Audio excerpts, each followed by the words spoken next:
जय हिंद दोस्तों। कैसे आप सब लोग? मैं आशा करता हूं आप सब लोग एकदम अच्छे से होंगे। हाँ तो दोस्तों, जो हमने जिम्मेदारी उठाई है ना 95 प्लस नंबर लाने की मैथ में, वो हम ला के ही रहेंगे, चाहे कितनी भी मेहनत करनी पड़े। देखो, मेहनत आपको करनी है और गाइडेंस मैं दूंगा कि हाँ कैसे किस डायरेक्शन में आपको मेहनत करनी है और आपके 95 प्लस नंबर से कमाए, तब मेरे को कहना। हाँ तो इस वीडियो को कंटिन्यू करने से पहले हम एक बार समझ लेते हैं कि हम पढ़ क्या क्या चुके हैं। अब तक हम नंबर सिस्टम कंप्लीट कर चुके हैं, ट्रिगोनोमेट्री हम कंप्लीट कर चुके हैं, और जो अब टॉपिक चल रहा है वो है चैप्टर नंबर 9 त्रिकोणमिति के क्वेश्चन प्रयोग, जिसका क्वेश्चन नंबर लास्ट 16वां, लास्ट या 16वां। इसके साथ ये एक्सरसाइज फिनिश हो जाएगी और ये टॉपिक भी फिनिश हो जाएगा। उसके बाद आप जो बोलोगे वो टॉपिक कराया जाएगा इस यूट्यूब चैनल पे। तो कृपया करके कमेंट बॉक्स में कमेंट करके कौन सा चैनल आपको, कौन सा टॉपिक आपको पढ़ना है। हाँ तो दोस्तों, मैं आपको एक बात और बता दूं कि मैंने डिस्क्रिप्शन में ग्रुप की लिंक शेयर कर रखी है, जिससे अगर आपको कोई भी किसी क्वेश्चन में डाउट है जो अभी तक मैंने नहीं पढ़ा है यूट्यूब पे, तो आप कोई सा भी क्वेश्चन कहीं से भी पूछ सकते हो आप। हाँ तो दोस्तों, स्टार्ट करते हैं। सबसे पहले क्वेश्चन को पढ़ लेते हैं, उसके बाद सॉल्व करेंगे क्या है। हाँ तो क्वेश्चन क्या कह रहा है दोस्तों, सबसे पहले पढ़ लेते हैं। 16वां क्वेश्चन कह रहा है, मीनार के आधार से और एक सरल रेखा में 4 मीटर और 9 मीटर की दूरी पर स्थित दो बिंदुओं से मीनार के शिखर के उन्नयन कोण पूरक कोण है। सिद्ध कीजिए कि मीनार की ऊंचाई 6 मीटर है। हाँ तो दोस्तों, हमको क्या दे रखा है, कोई एक मीनार दे रखी है, फिर उसके मीनार को आधार, एक ही बात है ना, मीनार के आधार से एक 4 मीटर पर एक 9 मीटर पर कोई पॉइंट है। अब उन दोनों पॉइंटों के मीनार के शिखर का उन्नयन कोण दे रखा है हमको। कोटि पूरक बोले, क्या बोले, कोटि पूरक है। पूरक है तो वो मैं आपको इस लाइन में समझाऊंगा। पहले हम फिगर बना लेते हैं, उसके बाद इस क्वेश्चन को सॉल्व करते हैं।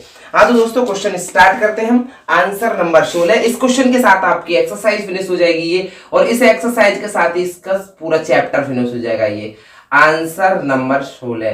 तो सबसे पहले हम ना इसमें फिगर ड्रॉ करेंगे, जिससे हम क्वेश्चन सॉल्व करने में बहुत आसानी होगी। एक मीनार दे रखी है उसने, तो मीनार के लिए मैंने आपको बोला एक वर्टिकल पोजीशन में लाइन खींच लेते हैं। ये कोई हमारी मीनार हो गई। उसके बाद बोला है मीनार के आधार से और एक सरल रेखा में, मीनार का आधार ये होगा और एक सरल रेखा में, तो ये रेखा खींच लो, ठीक है। एक सरल रेखा में 4 मीटर और 9 मीटर, मान लो यहां से इस पॉइंट की जो दूरी है वो 4 मीटर है यहां तक, ठीक है।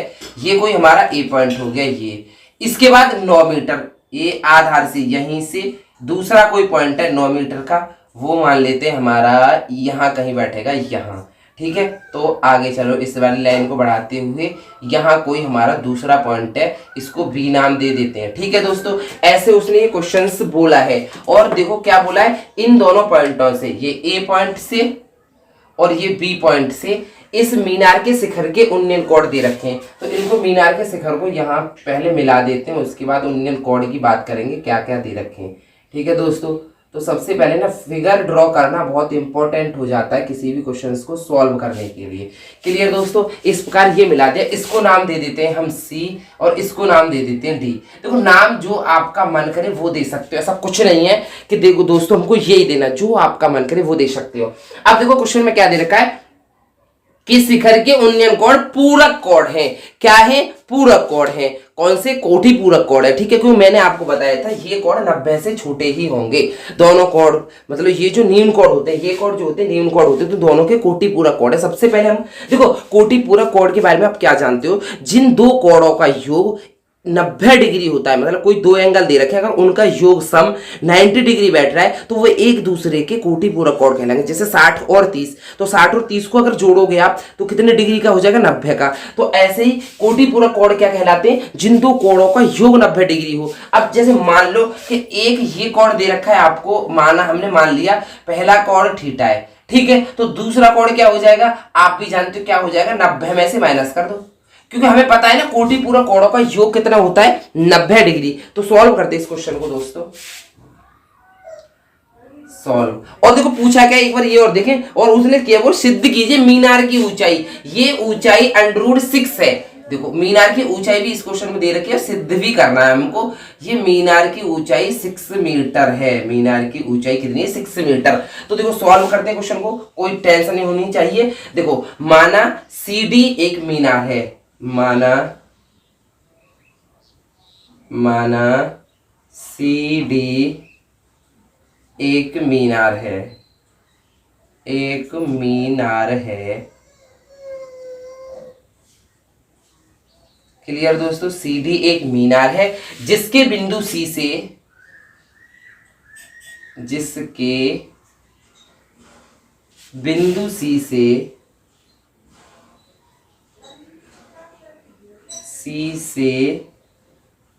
4 मीटर और 9 मीटर पर, 4 मीटर और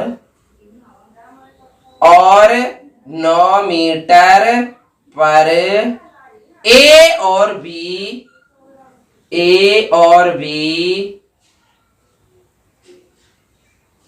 4 और 9 मीटर पर क्रमशः ए और बी दो बिंदु हैं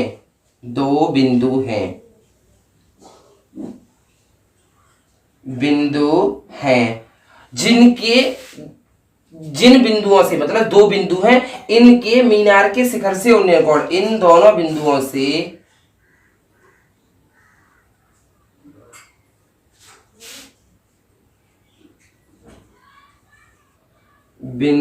से मीनार के शिखर का उन्नयन कोण या शिखर के उन्नयन कोण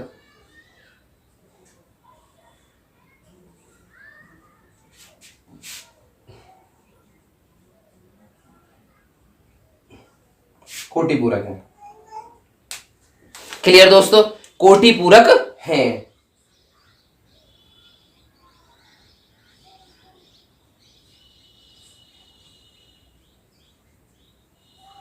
कोटि पूरक है।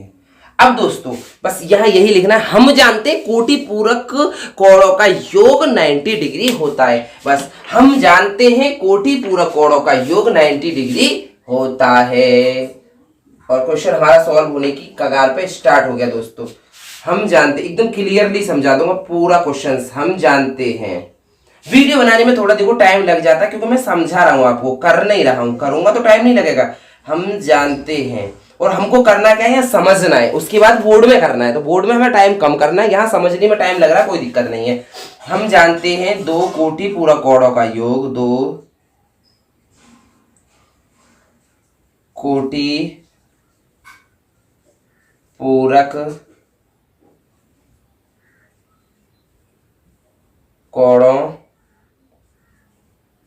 का योग 90 डिग्री होता है। क्लियर दोस्तों, तो अगर आपने पहला थीटा मान लिया तो दूसरा 90 में से घट जाएगा। क्लियर ना, पहला अगर हमने थीटा मान लिया तो दूसरा क्या हो जाएगा, 90 माइनस थीटा। बस कोई क्वेश्चन में कंफ्यूजन कोई है ही नहीं। तो बस दो कोण इतनी डिग्री होता है। तो यहां से हमने ये लाइन क्यों लिखी है, क्योंकि अब हमने ये थीटा मान लिया तो ये 90 माइनस थीटा हो जाएगा। उसके बाद देखो, अब सबसे पहले इस वाले त्रिभुज में, त्रिभुज CAD में, समकोण त्रिभुज CAD में, समकोण त्रिभुज CAD में।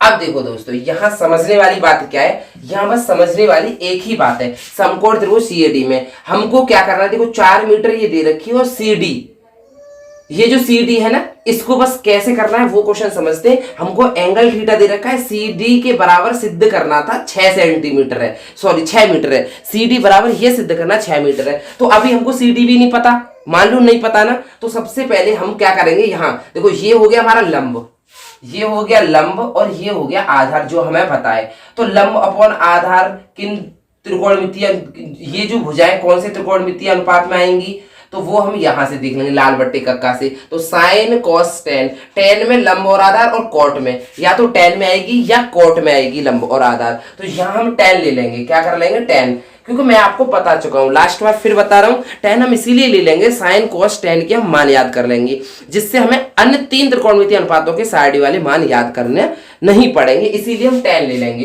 तो यहाँ टेन, और ये एंगल हमको दे नहीं रखा, थीटा दे रखा है, तो दोस्तों अपने थीटा ही रहेगा। उसके बाद टेन थीटा बराबर क्या होता है, लंब अपॉन आधार, लंब क्या है CD, तो इस CD को, और अपॉन आधार, आधार क्या है आपका CA।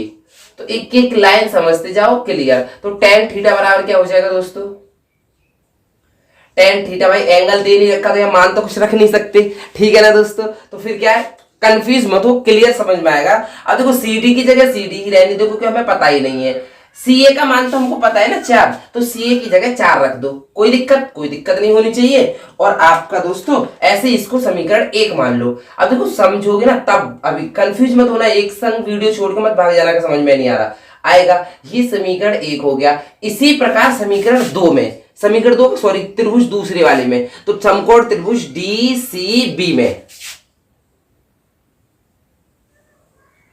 समकोण त्रिभुज DCB में,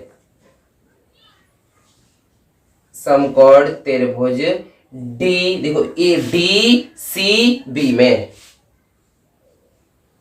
क्लियर दोस्तों, कंफ्यूज होने की कोई जरूरत नहीं है। इसमें हमको, इसमें भी ऐसे आधार पता है और लंब यहां से निकाल लेंगे, ठीक है। तो लंब, अब देखो एंगल नहीं दे रखा ना, तो लंब हम इतनी जल्दी निकाल नहीं पाएंगे, तो यहाँ कुछ न कुछ जुगाड़ करना पड़ेगा, कुछ न कुछ ट्रिक अपनानी पड़ेगी। तो उसको भी ऐसे ही tan में, देखो आधार पता है और tan में रिलेशन क्या होता है, tan आधार और लंब में, तो यहाँ पे भी tan एंगल कितना रखा जाएगा भैया, 90 माइनस थीटा। कंफ्यूज होने की कोई जरूरत नहीं, क्लियर समझा दूंगा, 90 माइनस थीटा। और इस tan बराबर होता है लंब अपॉन आधार, लंब क्या है CD और आधार क्या है आपका, पूरा आधार है CB।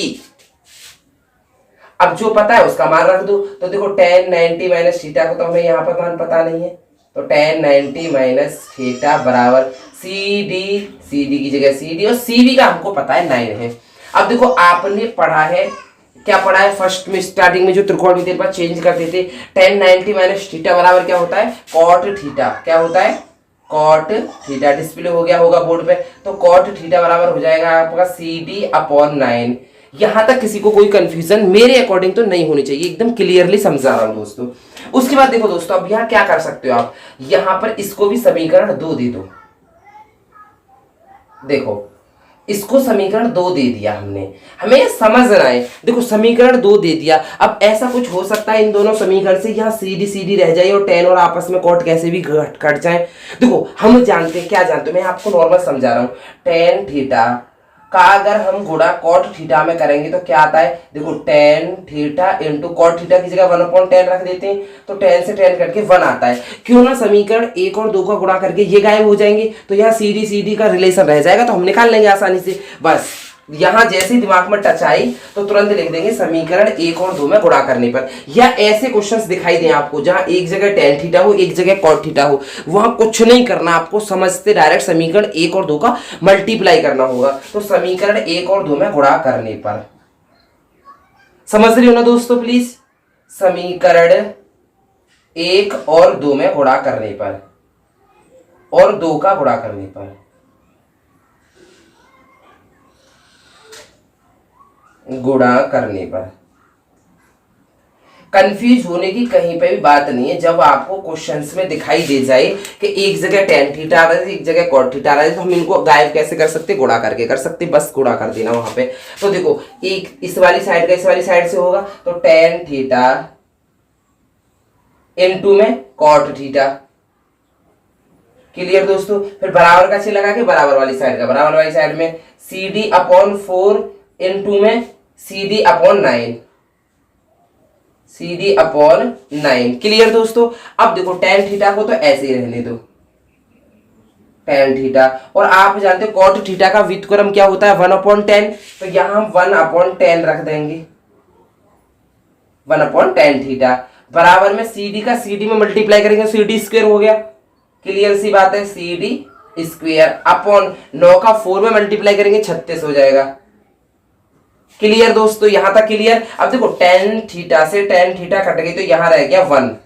क्लियर, और CD स्क्वायर बराबर 36। अब इसके नीचे भी 1 मान के क्रॉस मल्टीप्लाई कर दे रहा है, ठीक है दोस्तों। तो देखो CD स्क्वायर का 1 में करेंगे तो कितना हो जाएगा, CD स्क्वायर, क्योंकि CD स्क्वायर का 1 में करेंगे तो CD स्क्वायर, नॉर्मल सी बात है। उसके बाद 36 का 1 में करेंगे तो ये 36 हो जाएगा। यहां तक आपको किसी को कोई प्रॉब्लम नहीं होगी, ये मेरा मानना है। उसके बाद दोस्तों हम क्या कर सकते हैं, उसके बाद हम कर सकते हैं, ये स्क्वायर जब हटाते हैं ना दोस्तों, तो ये स्क्वायर जब पक्षांतर करते हैं, ये समझ लो आपको, वरना ऐसा कुछ नहीं होता, दोनों का वर्गमूल करने पर निकाल देंगे तो स्क्वायर हट जाएगा। लेकिन मैं आपको बता रहा हूं, जब स्क्वायर को पक्षांतर करते हैं तो वर्गमूल का साइन आ जाता है, ये समझो। तो देखो CD बराबर क्या हो जाएगा, √36। क्लियर, ये अंडरूट में चला गया, दोनों का वर्गमूल करने पर, कोई नहीं डायरेक्ट कर देते हम ऐसे, तो 36 का 6 आ जाएगा मीटर। मीनार की ऊंचाई कितनी आ गई 6। वो यही तो कह रहा था, सिद्ध कीजिए मीनार की ऊंचाई 6, अतः मीनार की ऊंचाई 6 सेंटीमीटर है। अतः मीनार की ऊंचाई 6 मीटर है। सॉरी दोस्तों, सेंटीमीटर गलत से निकल गई गलती से, 6 मीटर है।